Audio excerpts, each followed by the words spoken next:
Alors aujourd'hui, on s'attaque à un monument, un livre qui a vraiment fait couler beaucoup d'encre, Stupeur et tremblement d'Amélie Nothomb, sorti en 99. Un vrai phénomène. L'idée, c'est vraiment de comprendre pourquoi, plus de 20 ans après, cette histoire d'une jeune Belge dans une entreprise japonaise, pourquoi ça continue de fasciner et de diviser autant. Oui, et je crois que la clé pour tout comprendre, c'est que ce n'est pas une pure fiction. C'est ça. Le roman est directement inspiré de ce qu'Amélie Nothomb a elle-même vécu. Elle est née au Japon, son père était diplomate. Elle y retourne en 1990, à 24 ans, en pensant un peu y trouver sa place. Et ce livre, c'est le récit de cette année-là. Et ce n'est pas juste une petite anecdote. Ah non, pas du tout. L'œuvre a reçu le Grand Prix du roman de l'Académie française. On est donc face à un texte important qui navigue tout le temps entre l'humour grinçant même, le drame et une critique sociale assez féroce. Alors, entrons dans cette histoire. La narratrice, Amélie, débarque pleine d'espoir chez Yumimoto, une énorme multinationale. Le rêve, a priori. Elle est engagée comme interprète, elle est prête à tout donner. Mais le mur qu'elle se prend est monumental. Et quasi immédiat. C'est ça, dès le premier jour, on lui demande une tâche qui a l'air simple. Rédiger une lettre en anglais. Une formalité, on pourrait croire. Mission impossible. Son supérieur, M. Saito, rejette toutes ces versions les unes après les autres, sans la moindre explication. La journée entière devient une boucle absurde de réécriture. C'est le début d'un engrenage qui va la broyer. Et c'est là qu'on assiste à une dégradation méthodique de son travail. Elle passe de traductrice potentielle à, Serveuse de café. voilà, serveuse de café et de thé, Léo Shakumi. Ensuite, on lui interdit de parler japonais, la langue pour laquelle elle a été engagée. Une gaffe culturelle et c'est fini. Puis vient le fameux épisode des photocopies. Ah, l'épisode des photocopies est incroyable. Elle doit dupliquer un règlement de golf, un truc énorme. Mais son chef décrète que chaque page est légèrement décentrée. Légèrement décentrée. Elle doit tout recommencer. Encore. Et encore. C'est le genre de situation qui rend fou. L'absurdité pure comme outil de management, c'est terrifiant.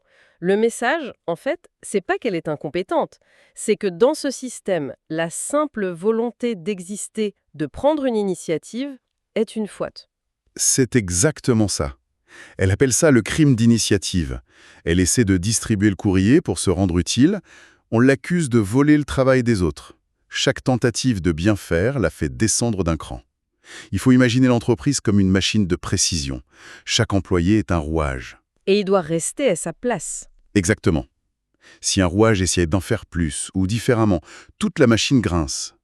L'initiative d'Amélie, c'est le grain de sable dans l'engrenage. Il y a quand même une petite lueur d'espoir, un moment où elle a l'impression de pouvoir enfin utiliser son cerveau. C'est sa collaboration secrète avec Monsieur Tenchi. Oui. Monsieur Tenchi, dont le nom signifie ange, L'ironie, une ironie délicieuse, oui. Il lui demande de rédiger un rapport sur le potentiel du beurre allégé en Belgique. C'est stimulant. C'est intelligent. C'est sa bouffée d'oxygène. Mais dans cette machine, une bouffée d'oxygène est une anomalie. Quand le projet est découvert, c'est un cataclysme. c'est la trahison. Ils sont accusés de trahison, de sabotage. C'est vraiment le tournant majeur, parce que c'est la fin de tout espoir. Et la chute finale est... Vertigineuse.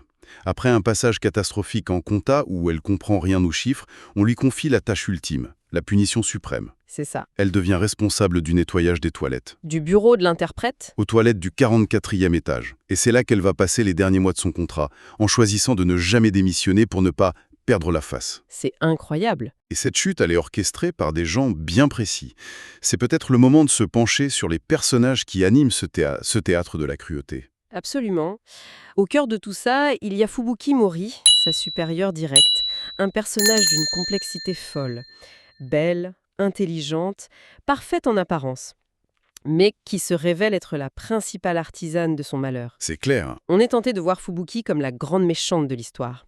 Mais en lisant les analyses, j'ai l'impression que c'est plus subtil que ça.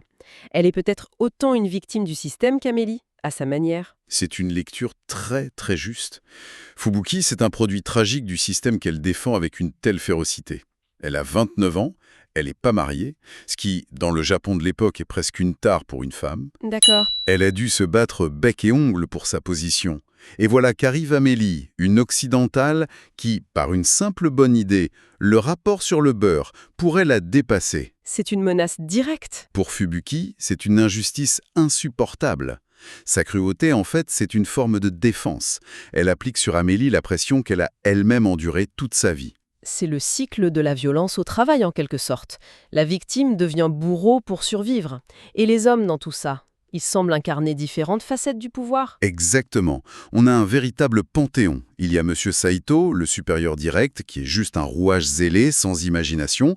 Au-dessus, le vice-président, Monsieur Omochi, c'est la figure du tyran sadique, le diable obèse qui prend un plaisir visible à humilier. Et tout en haut. Tout en haut de la pyramide, le président, Monsieur Haneda, une figure quasi divine, un dieu lointain, bienveillant, mais totalement déconnecté de la violence qui règne aux étages inférieurs.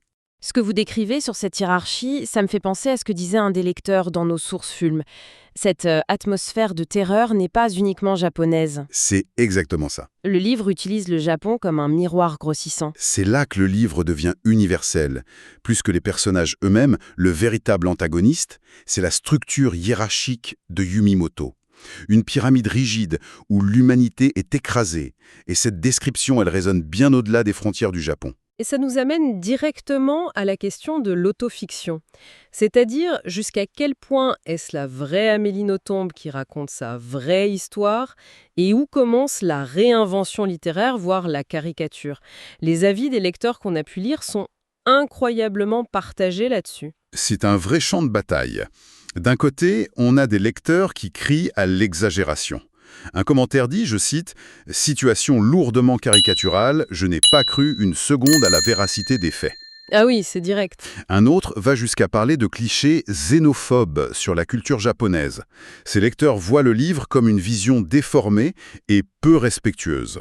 Et de l'autre côté du spectre, on a des réactions radicalement opposées.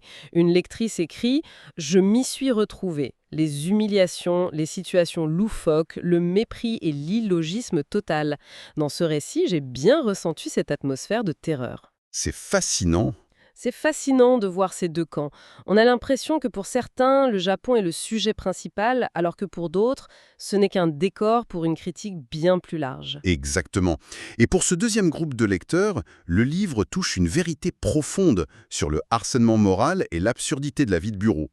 Le Japon, avec ses codes très forts, agit comme un révélateur, un amplificateur de dynamiques qu'on peut retrouver à Paris, New York ou Berlin. Le livre quitte le Japon pour parler à tout le monde. Reprenons notre souffle. C'est une vision très sombre du monde de l'entreprise. Mais il y a une autre dimension, qu'un des documents, le scénario pédagogique, met en lumière.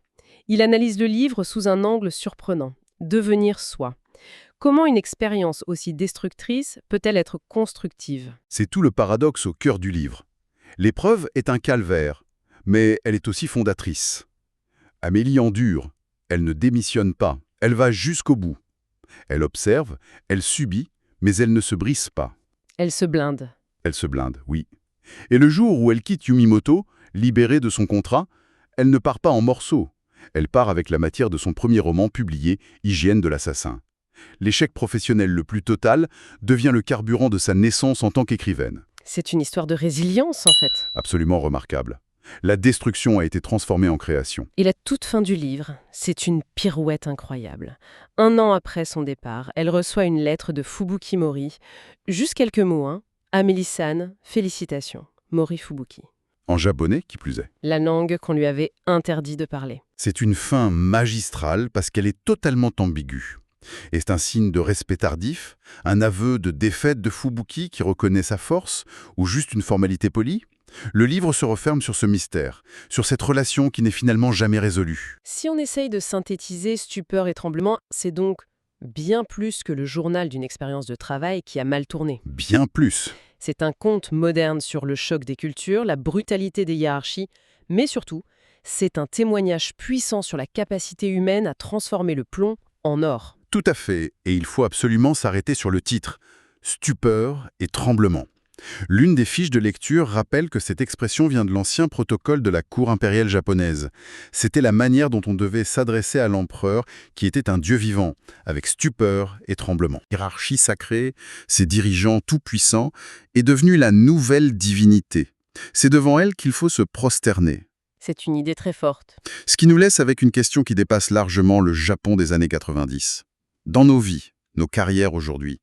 Quelles sont les nouvelles idoles, les nouvelles structures de pouvoir, devant lesquelles on attend de nous que nous nous présentions encore et toujours avec stupeur et tremblement? Tiens, justement, ça me fait penser, j'ai une bonne nouvelle pour vous qui nous écoutez. Ce livre est disponible sur Audible et vous pouvez le récupérer gratuitement en cliquant sur le premier lien dans la description. L'idée, c'est vraiment des narrations très immersives. Une narration professionnelle, bien incarnée, ça change absolument tout. La personne ne fait pas que lire, elle interprète, elle donne vie au texte. Ah tiens, super, en plus de la vidéo, il y a un livre audio. Si on veut juste le livre, le lien pour récupérer votre livre audio se trouve dans la description de la vidéo. Si vous avez apprécié le contenu, n'hésitez pas à laisser un petit pouce en l'air et à vous abonner à notre chaîne YouTube pour ne rien manquer des prochaines vidéos. Pour ma part, je vous donne rendez-vous très bientôt pour une prochaine vidéo. En attendant, je vous souhaite une excellente fin de journée ou une agréable soirée et à très vite.